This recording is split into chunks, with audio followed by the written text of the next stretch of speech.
Yo, what's up boys, and welcome back to another DayZ standalone video. This one is going to be delving into some top meme drama, which you're probably wondering, I've already seen this on Silo's channel, and I've already seen it on fucking General Sam's channel. Why are you making another video on this problem, which people have already talked about? You can check out their videos in the description if you do so desire. This video is obviously influenced by them, but my channel has been very fondly following the mod. Back in 2012, I was one of the first YouTubers to make a video on it, and then after that, obviously, I followed standalone until its release in late 2013. I expected this video game standalone to be a big part of my channel. I used to have it on my headers, and ever since it came out, it just didn't really tickle my fancy. And I think the game in its current state in 2017 has definitely defied the expectations of the public and also the development team behind the game itself, Bohemia Interactive.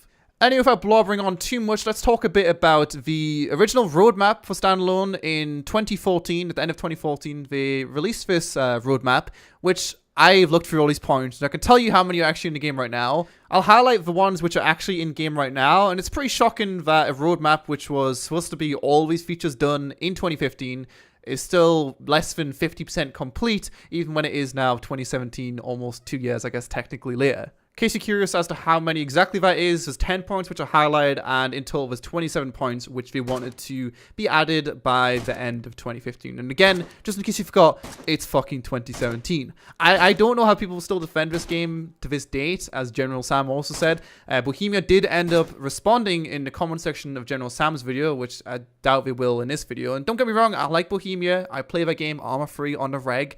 I just don't understand how a game can be so overhyped, which most of it was created by the user base, but so overhyped and under-delivering, really, with all of those talking points. This is a comment which Bohemia ended up leaving on his video, though, which mentions that they do have 60 employees, which is by no means a small amount of people working on the game, but compared to games like Rust, which I don't know the exact figures, but I'm pretty sure there's no more than 20 people working on Rust who managed to bring out weekly dev blogs with pictures, and I don't know, there's always something interesting in each week. Compared to that, which is somewhat of a similar game, you can't just use the excuse of, oh, well, video games take a long time to make. It's been out and in development for many, many years. 2013 December is when it came out. That's almost 4 years since its original release. In case you're delusional as fuck and you think the game is underdeveloped because the funding hasn't been there, you can see right there, it has sold just shy of 4 million copies. Even if the game hadn't sold a metric shit ton, of course it is being developed by Bohemia, which have got assets and money as it is. So you really can't use that argument as an excuse to why DayZ is the way it is today. And I'm not saying, to go back on my previous point, that 6 years is a lot of people to be working on a game, but there's definitely some development studios out there which could have been hired as third-party help. The money's there, so why not, right? But instead, they stuck in fucking Czech Republic and hired all the epic game developers in there and ended up with this amazing game that they have today. And I know they do have some workers who aren't all from Czech Republic, like Brian Hicks, who, I love you, Hicks, please don't hate me after I made this video.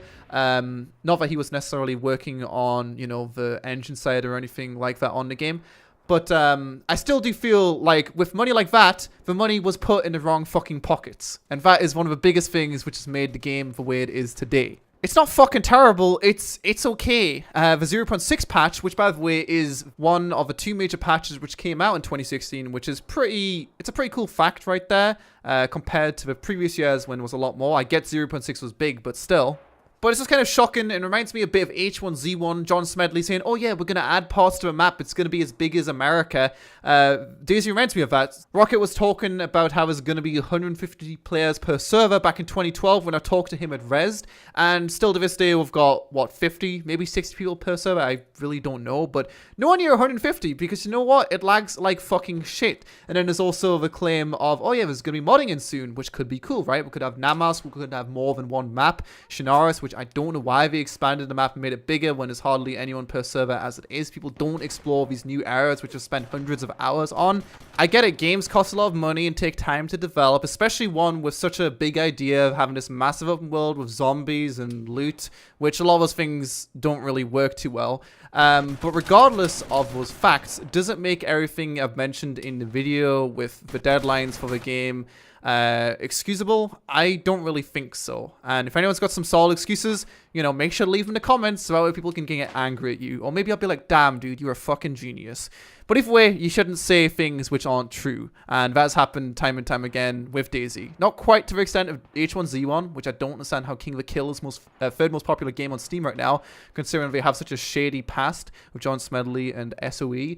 But regardless, I don't know, it made money and people like it, so that's all that matters, right? Unfortunately, DayZ, although it did make money, people don't really like it right now. For a long time, I stuck around just watching DayZ, looking at the DayZ dev blogs and being like, whoa, a fucking new Bison, and just waiting for something amazing to happen. And maybe it will eventually happen. Maybe somehow all their assets are being worked into this magical new engine, and it's going to work out a-okay in the end. And Bohemia, in the original comment, looking back at that again, have said that we are going to complete the game. We are going to make it go into beta eventually, albeit it wasn't in 2015, maybe in 2016, we'll see, and eventually be a final product, which is maybe no longer going to be updated and be left in the hands of the modders.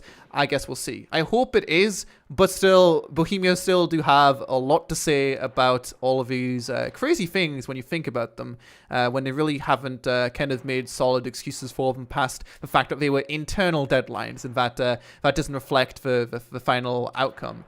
Whether it's an internal deadline or an external deadline, you shouldn't publicly tell the public. Publicly tell the public? That makes sense. You shouldn't tell the public, oh yeah, these are our roadmaps, these are our goals, unless you are going to at least come close to them, which clearly from earlier on we can see they came nowhere near accomplishing what they wanted to accomplish. They were very, very optimistic. And I understand not everyone works on the, you know, in the game in a sense of being able to do everything. You've got the art team, you've got people who are working on the engine, you've got people who do different things in the development team. But I still feel like these outcomes are inexcusable. Going back to think about Rust again, the original mode, which we now know as Legacy, which no longer exists, but regardless, it was influenced by DayZ and a few other games. The guy who made it, Gary Newman, who now has made Facepunch Studios a lot more successful than it used to be, although it was still successful. That game was influenced very heavily by DayZ, the mod, of course. His game exists purely because of DayZ. There's been many shit games, but Rust is definitely one which is doing well on Steam. DayZ, not so much, but that game was influenced by DayZ. But I feel like they spent the money right. They didn't have to have a million different developers, but they had a scope, and they have done very well for what they wanted to make. They even remade the entire game, going from Legacy to the experimental branch, which is now the game people know and love today, and it's doing very well on YouTube and Steam. And also, it has more sales than DayZ, in case you're wondering. You would have guessed. This video is not meant to be me jerking over Rust. If you guys don't know me, which you probably haven't watched it to this point in the video if you don't watch my stuff regularly, but I don't even play Rust. I do like it. I just know you need to invest a lot of time to get into it.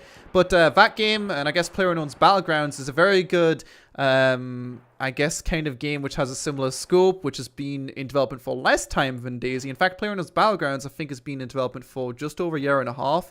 Jack Frags said less than 9 months in his video. I think it's been in development for long. But either way, if you guys seen the alpha of that game, which had an NDA on it, that game has came so far. It was fucking trash in its alpha, but now, just a year and a bit later, we have a pretty solid game. One of the best Battle Royale games that I've ever played. You know, PlayerUnknown obviously made the original Battle Royale popular in Arma 2 and Arma 3.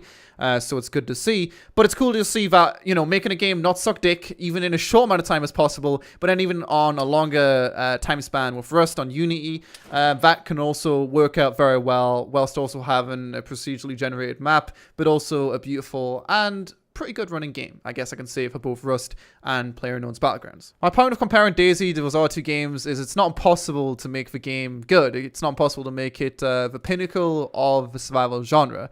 It is definitely one of the better survival games out there, but I still do feel like the money could have definitely been spent to make the game a lot better and just develop a lot quicker, which would have been pretty cool. Regardless, I think that's pretty much all I've got to say on DayZ. I'm sure there's some more facts you can bring up, and you could probably make the game seem like it's been developed even more shoddily than I've already proven in this video.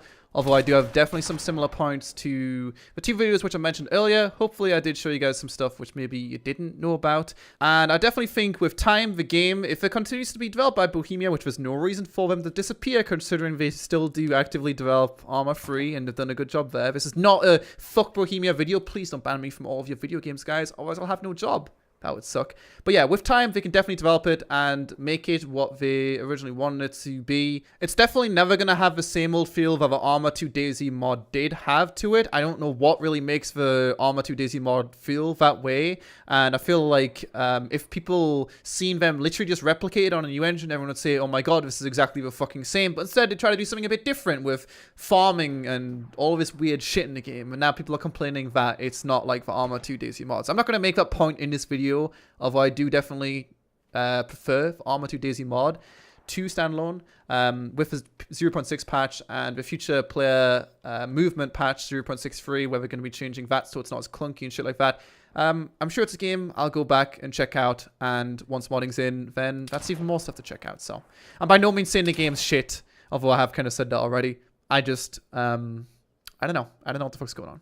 And ignoring the fact of the overhype, which was admittedly mostly generated by the user base, more so than the developers, and things like the roadmap seemingly ending up being lies and a few other statements which have happened in the past, the game, like I said, isn't terrible, but it is still incredibly buggy, incredibly desyncy. There's still less zombies in this than there is in the mod. We aren't even talking about those issues which really should have been fixed by this point. I understand the game which is actively being developed and it's alpha, it's going to have bugs. But you guys don't know if you've ever played DayZ before. It's definitely one of the buggiest games out there. It's not like that can be used as an excuse either, saying, oh, well, the game, although it's been developing very slowly, is polished within, you know, a fucking inch of its life. It's amazing. There's nothing which doesn't work in it. The game runs amazingly. It does actually run pretty good. But yeah, it is still definitely lacking in every department, whether it's features in terms of what they've promised, and also in the functionality of the game with how buggy it is. Some people end up losing their virginity to people that we rather they wouldn't have. I definitely lost my virginity to DayZ, literally. And I don't know, I want my virginity back. Hopefully this answers the question of why don't you play DayZ, though, to some people, although I'm sure you guys aren't asking that. Most Twitch streamers and YouTubers have kind of ended up going to something else, playing those Battlegrounds, Rust, whatever else. Playing DayZ on YouTube and Twitch just kind of isn't a good idea if you do want to potentially continue your job for more than 1 month. Anyway, feel free to leave what you think in the comment section below. If I've said anything which was wrong, feel free to correct me. Or if you've got any other interesting facts about Bohemia, DayZ, or whatever else, leave that in the comment section below. Anyway, thanks for watching. Don't forget to comment, subscribe, and all good stuff. And I will see you guys next time. And it's a bit of a shame you guys want to see the rest of these frags in this video. There were some pretty epic frags, but it's okay.